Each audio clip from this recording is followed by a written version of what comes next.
대통령이 거부권을 행사해 국회로 다시 돌아왔던 최상병 특검법이 또 부결돼 자동 폐기됐습니다.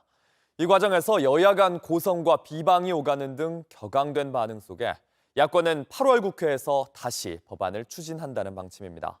국회에선 야당이 주도하는 방송 4법 처리를 놓고 무제한 토론, 필리버스터가 지금도 13시간 넘게 진행 중입니다. 이재승 기자가 보도합니다. 재표결에 붙여진 최상병 특검법이 부결됐습니다. 윤석열 대통령이 거부권을 행사한 지 16일 만입니다. 총 투표수 299표 중 가 194표, 부 104표, 무효 1표로서 부결되었음을 선포합니다. 분위기가 격앙되면서 본회의장 곳곳에선 고성이 오갔습니다. 부결 결과를 방청석에서 지켜보던 해병대 예비역들은 국민의힘을 겨냥해 부끄러운 줄 알라고 소리쳤습니다. 한동훈은 지금 당장 최상병 특검을 발의하라! 그런데 이번엔 앞선 표결보다 여당에서 더 많은 이탈표가 나왔습니다. 국민의힘에서 당론을 어기고 최소 3명이 찬성표를 던진 걸로 집계된 겁니다. 이전보다 통과 문턱이 낮아졌다는 관측이 나왔지만 여당은 부결된 점에 초점을 맞춰달라고 말했습니다. 결속이 깨졌다고 보고 싶지는 않고 문제가 많은 법이라고 저희들이 평가를 했고, 그리고 그 부당함을 우리 의원들이 확인하고 그래서 부결을 시켰다. 야당은 8월 국회 때 다시 수정안을 제출해 국민의힘을 압박하겠다고 밝혔습니다. 우리는 멈추지 않을 것입니다. 진실을 밝히고 공정과 상식을 바로 세우려는 노력은 계속될 것입니다. 최상병 특검법에 이어 야당 주도로 방송 4법 법안이 상정되자 여야 모두 무제한 토론, 필리버스터에 돌입했습니다. 방통위법 개정안을 두고 여당 의원들은 야당이 방송 장악을 위해 추진한다고 목소리를 높였고, 야당에선 공영방송 이사진 교체를 통한 정부 여당의 방송 장악을 막기 위해서는 방송 4법 통과가 필요하다고 주장했습니다. JTBC 이재승입니다. 윤석열 대통령이 거부권을 행사해 국회로 돌아왔던 최상병 특검법이 다시 부결돼 자동 폐기됐습니다. 그런데 이번에는 앞선 표결보다 더 많은 이탈표가 나왔습니다. 국민의힘에서 당론을 어기고 최소 3명이 찬성표를 던진 걸로 집계됐습니다. 이승환 기자입니다. 윤석열 대통령이 거부권을 행사한 지 16일 만에 재표결에 붙여진 최상병 특검법은 부결됐습니다. 총 투표수 299표 중 가 194표, 부 104표, 무효 1표로서 부결되었음을 선포합니다. 가결에 필요한 여당의 이탈표 8표엔 못 미쳤지만 이번엔 이탈표가 3표나 나왔습니다. 지난 4일 본회의 통과 땐 안철수 의원 혼자 찬성표를 던졌는데 이번엔 2표가 더 나온 겁니다. 한동훈 대표는 이날 오전 민주당이 추진하는 최상병 특검법에 대해 반대 입장을 밝히며 분열하지 않을 것이라고 못 박았습니다. 그 의도는 전당대회 직후에 남은 감정들 때문에 우리 국민의힘이 분열할 수도 있을 거라는 얄팍한 기대 때문이라고 저는 생각합니다. 그건 착각입니다. 무기명으로 진행돼 이탈표 2표의 주인은 알 수 없지만 당 안팎에선 결속이 깨진 것 아니냐는 우려도 나왔습니다. 특히 한 대표가 제3자가 추천하는 수정안을 대안으로 제시한 상황에서 이전보다 통과 문턱이 낮아졌다는 관측도 나옵니다. 결속이 깨졌다고 보고 싶지는 않고 문제가 많은 법이라고 저희들이 평가를 했고, 그리고 그 부당함을 우리 의원들이 확인하고 그래서 부결을 시켰다. 여기에 의미가 있다 이렇게 생각을 합니다. 야당은 다시 수정안을 제출해 국민의힘을 압박하겠다고 밝혔습니다. 특검법은 또다시 부결됐지만 우리는 멈추지 않을 것입니다.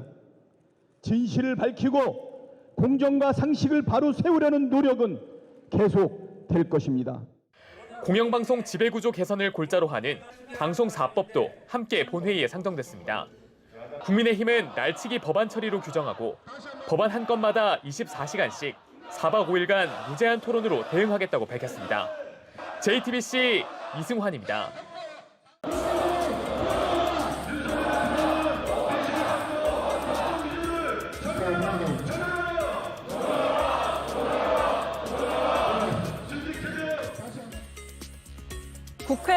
홀이 반으로 쪼개졌습니다. 여당은 방송 장악을 거부한다고 외쳤고 야당은 최상병 특검법을 받으라고 했습니다. 여야의 격돌은 본회의장 안에서도 계속됐는데요. 저는 박정훈 단장의 수사가 많이 부족했고 국방부 장관으로서는 이 점을 지적할 수 있다고 생각합니다. 이런 가운데 표결이 진행됐습니다. 여당 이탈표가 넉 장 정도 있었던 걸로 보이지만 통과되기엔 충분하지 않았습니다. 총 투표수 299표 중 가 194표, 부 104표, 무효 1표로서 부결되었음을 선포합니다. 재표결에 붙인 최상병 특검법은 결국 또다시 부결됐습니다. 네, 김정희 의원님.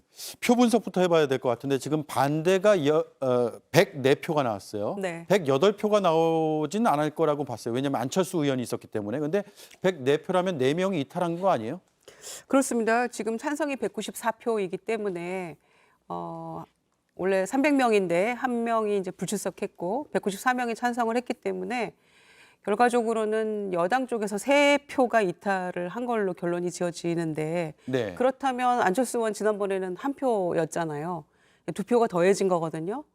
그래서 사실상 4번째 지금 표결에 붙여진 셈인데 또 이렇게 부결이 되고 나니까 전 굉장히 마음이 착잡하고 안타깝거든요. 그렇지만 이 표결이 거듭될수록 더 표가 늘어날 수 있겠다, 찬성표가. 그런 뭐 위안 아닌 위안을 좀 받은 것 같고요. 네. 그래서 뭐 다시금 발의해서 또 표결에 붙여진다면은 가능성이 조금 더 한 발 다가서지 않을까, 찬성할 수 있는 그런 생각을 했고요. 그래서 뭐 국민의힘 의원들 중에서도 아마 본인의 양심에 비추어서 찬성표 던지고 싶은 의원들도 더 있었을 거라고 생각합니다만은 당론이라는 족쇄가 있어서 아마 부결표 던졌거나 혹은 무효표가 됐거나 이랬을 거라고 생각을 하는데 좀 더 두고 보겠습니다. 어쨌거나 최병 일주기도 이미 지났고 또 민주당이나 또 시민단체나 또 유가족들이나 해병 전우회에서 그토록 간절하게 제발 조금 통과시켜서 진실을 규명해 주십시오라는 그런 울부짖음이 다 철저하게 외면당했다는 점에서 굉장히 가슴이 아프고요. 또 한번 시도를 해봐야죠. 민주당으로서는. 네. 길이 멀어도 다시 시도하고 그 방법 외에는 없을 거라고 생각합니다. 네. 본회의 표결 앞두고 이제 지도부에서 표 단속을 굉장히 오늘도 강력하게 했는데 그 목소리를 들어보겠습니다. 순직 해병의 억울한 죽음과 수사 외압의 진실을 밝히고 책임자를 처벌하라는 국민 명령을 기필코 수행하겠습니다. 국민의힘 의원 여러분께도 충고합니다. 국민의 대리인으로서 국민의 뜻을 받드는 국회의원이라면 제의 표결에 찬성하길 바랍니다. 저는 전당대회 과정 내내 민주당이 제기하고 있는 최상병 특검법에 대해서 단호히 반대해 왔습니다. 우리 모두가 민주당의 그런 얄팍한 기대와 수수가 착각이라는 것을 민주당에게 보여주고 우리 국민들께 보여드립시다. 얼마나 단호하게 뭉쳐서 막아낼 수 있는지, 얼마나 유능한 정당인지를 오늘 보여줍시다. 김재현 의원님, 한동훈 대표가 그동안엔 제3자 추천 특검을 얘기를 해왔는데 어제 만찬 뒤에 오늘 의총에서는 그 얘기는 쏙 뺐거든요. 특별한 이유가 있습니까? 지금 한동훈 대표는 사실 그 전당대회 과정에서도 민주당의 특검법은 이것은 원천적으로 막아야 된다라는 입장을 계속 밝혔습니다. 네. 그리고 지금 상황에서는 민주당이 특검법을 이미 국회에서 표결 처리해서 통과시키고 대통령이 거부권을 행사해서 다시 와서 재표결을 앞두고 있기 때문에 이 법안에 대해서는 한동훈 대표가 당연히 반대 의사를 밝히고 우리 확실하게 단결해서 막아내자라고 말씀하신 거죠. 다만 동시에 자신이 밝혔던 제3자가 추천하는 그런 특검법에 대해서는 여전히 그 소신은 변함이 없다고 했고 또 민주적으로 당내에서 토론 과정을 거쳐서 처리하겠다라고 밝혔지 않습니까? 네. 그러면 이 한동훈 대표의 주장을 관철하려면 그러면 우리 당의 의원들의 그 회의체인 의원총회 상정을 해서 의원총회에서 의결을 거치든가 또는 원내대표와 협의를 잘 해서 원내대표가 이 법안에 대해서 의원들을 설득해서 국회에 제출해서 직권으로 직접 자신이 우리 국민의힘의 법안으로 제출하는 그런 절차를 거쳐야 할 텐데 그 이야기를 지금 할 수 있는 상황이 아니었죠. 그리고 앞으로 뭐 그런 절차를 거친다면 또 전혀 다른 국면이 될 수 있으리라고 생각합니다. 네. 자, 최상병 특검 법안이 21대 국회에서부터 계속 이루어져 왔죠. 진행이 돼 왔는데 올해입니다. 5월 2일에 21대 국회 본회의를 통과했지만 곧바로 21일에 윤 대통령이 거부권 행사를 했고 재의결 끝에 최종 폐기가 됐죠. 그리고 22대 국회에서도 똑같은 일이 벌어지고 있습니다. 그래서 결국 오늘 폐기가 됐는데 윤재관 의원님, 이렇게 무한 반복되는 듯한 느낌이 계속 들어요. 그래서 국민들이 보면 뭐 찬성하는 국민도 있을 거고 반대하는 국민도 있을 텐데 어쨌든 좀 지칠 것 같아요. 상식을 잘 부합하는 상식에 부합하는 정치를 하는 게 가장 국민들 입장에서 보면 순리에 가까운 일이겠죠. 예.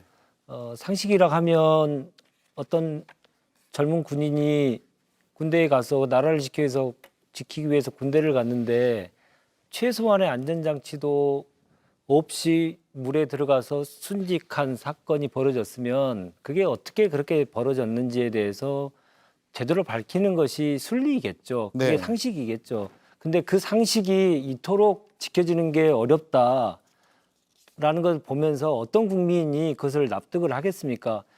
오히려 참 특검에 대해서 반대하는 국민들께서도 이건 좀 심하다, 너무하는 거 아닌가, 얼마나 저 용산이 쫄았길래 저렇게까지 거부를 계속하나, 네. 그냥 하면 안 되나, 이런 생각을 더 많이 하실 것 같아요. 특히나 우리의 헌정 역사를 보더라도 지금의 모습은 정말 부끄러운 거 아니겠습니까? 이승만 대통령이 재임을 12년 했는데 그 기간 동안에 43번 했거든요. 43번의 거부권 행사를 했는데 네. 그러니까 연간 한 3, 4회 정도 했죠. 근데 윤석열 대통령은 지금 2년 됐지 않습니까? 근데 15번을 했어요. 해년마다 7번 이상씩 했다는 거 아니겠습니까? 헌정 역사상 가장 많은 거부권이 행사되는 지금의 헌정 질서에 대해서, 헌정 상황에 대해서 어느 국민이 그걸 유쾌하게 받아들이겠습니까? 네. 그래서 지금 뭐 다시 추진하고 여러 가지 방식을 또 도입하겠지만 용산이 지금처럼 계속하게 되면 용산으로 지금 계속 향하고 있는 수사 외압의 몸통이 대통령과 김건희 여사다라고 하는 국민의 의혹만 더 커질 것이고, 특검이 필요하다, 특검이 꼭 도입돼야 된다라고 하는 당위성만 더욱더 점증할 것이다. 저는 그렇게 생각합니다. 예, 김용남 의원님, 지금 민주당에서 상설 특검 얘기하고 있거든요. 네. 이게 대안이 될 수 있다고 보세요? 그래서 상설 특검은 그 특검 후보자를 법무부 장관이 추천하는 거로 알고 있거든요. 예. 그거는 민주당에서 조금 상설 특검법에 변경을 하면서 할 수는 있겠죠. 지금 제3자 추천 특검으로 논의되는 게 보통 대법원장 아니면 대한변협회장 정도는 이야기가 있었습니다만 네. 법무부 장관이 추천하는 특검 후보는 별 의미가 없다고들 생각을 보통 하니까요. 그리고 오늘 표 분석을 해보면 국민의힘에서 이른바 4표의 이탈표가 나온 겁니다. 왜냐하면 299명이 참석해서 1명이 불참을 했는데 그 불참한 1명이 천하람 의원이고 아마도 표결에 참여를 했으면 찬성표를 던졌을 가능성이 높기 때문에 네. 국힘 쪽에서 안철수 의원을 포함한 3명의 이탈표가 나온 것으로 보여요. 그러니까 21대에 저 법안이 폐기될 때 이후에 새로 구성된 인적 구성의 변화가 있었던 22대 국회에서는 적어도 21대 국회보다는 조금 더 많은 국민의힘에서의 이탈표가 나왔다. 이렇게 분석은 됩니다. 근데 한동훈 신임 당대표가 정말 최상병 특검법에 대해서 본인이 한 약속을 지키려면 예. 빠른 시일 내에 국민의힘 안으로 법안 발의를 해야 돼요. 의총 열고 거기서 대법원장 추천이 됐던 뭐 변협회장 추천이 됐던 자기 안을 내놓고 얘기를 해야죠. 그리고 무조건 반대만 해서는 안 될 거고 앞으로 한동훈 대표가 본인이 했던 말을 지키는지 안 지키는지 좀 두고 봐야 되겠습니다. 네, 김재현 의원님. 네. 한동훈 대표가 되면서 이제 지도부에 같이 오늘 회의도 하셨고요. 좀 그런 기류가 있습니까? 아, 우리가 먼저 내자라고 할 수도 있잖아요. 말씀드렸다시피 아직까지는 재의결 된 현행 민주당의 최상병 특검법을 부결시키는데 당력을 총동원했고요. 그 과정에서 한동훈 대표도 이 법은 막아야 한다고 앞서 저 연설하는 내용이 나왔지 않습니까? 그런데 한동훈 대표는 소신에 변함이 없다고 했기 때문에 아마 이제 이 법안이 폐기가 되었으니 그럼 당내에서 협의 과정을 거치지 않겠습니까? 그리고 그것은 역시 우리 당의 당헌에 따라서 원내대표가 최고 권한을 갖고 있기 때문에 원내대표와 협의를 해야 하고 그다음에 또 더 나아가서 최고 의사결정 기구인 의원총회에서 이 부분에 대해서 논의하기 위해서 의원들과 많이 협의를 하지 않겠습니까? 그런 과정에 대해서 한동훈 대표는 민주적으로 당내에서 민주적으로 토론을 거치겠다고 한 것으로 봐서는 이미 그에 대한 상당한 보관이 있지 않을까 생각합니다. 그런 상황이기 때문에 오늘이나 지금 현재 최고회의나 최고위원들 사이에서 뭐 비공식적으로라도 이 내용을 직접 거론한 사실은 없습니다. 그렇군요. 김희정 의원님, 지금 뭐 이제 특검은 지금 단계에서 무산이 됐는데 지금 방송사법도 굉장히 논쟁적이거든요. 양당에서 충돌하는 지점인데 필리버스터를 4박 5일 동안 하기로 했어요. 네, 지난 7월 초에 최상병 특검과 관련해 가지고 이제 필리버스터 하다가 강제 종료시킨 바가 있죠. 가장 최근에는. 그런데 이제 오늘부터 시작을 하게 되면 4가지 법안에 대해서 건건히 상정을 하고 필리버스터는 24시간 되면은 강제 종료할 수 있잖아요. 저희가 7월 초에 경험해 봤듯이. 예. 그래서 최소 4일에서 5일 정도 저녁에 시작을 한다고 하면 그렇게 걸릴 것 같은데 이게 사실은 2016년 테러방지법 때 그때 필리버스터가 역사적으로 9일 동안이 계속 돼가지고 38명의 의원들이 그 필리버스터에 참여를 했는데 이번에는 뭐 시간적으로 그때 당시에는 이제 이종걸 당시 원내대표가 12시간 31분이었나요? 그렇게 해서 2016년에 기록을 세웠었는데 또 그 이후에 보니까 2020년에 국정원법하고 남북관계발전법의 윤희숙 의원이 12시간 47분 그게 예. 최장 기록이더라고요. 근데 이번에는 24시간이라는 제한된 시간이 있기 때문에 아마 뭐 한두 사람 정도면은 이미 그 시간을 채울 수 있을 것 같은데 어떻게 진행이 될지는 모르겠어요. 근데 이게 이렇게까지 할 일인가 싶긴 합니다. 그러니까 계속해서 얘기합니다만은 문재인 정부 때 뭐 했냐 이런 얘기 계속 나오는데 그때 못했던 것이 굉장히 뼈아픈 대목이에요. 그때 당시 대통령이 거부권을 행사할 리도 만무했을 텐데 왜 이걸 그때 못했을까?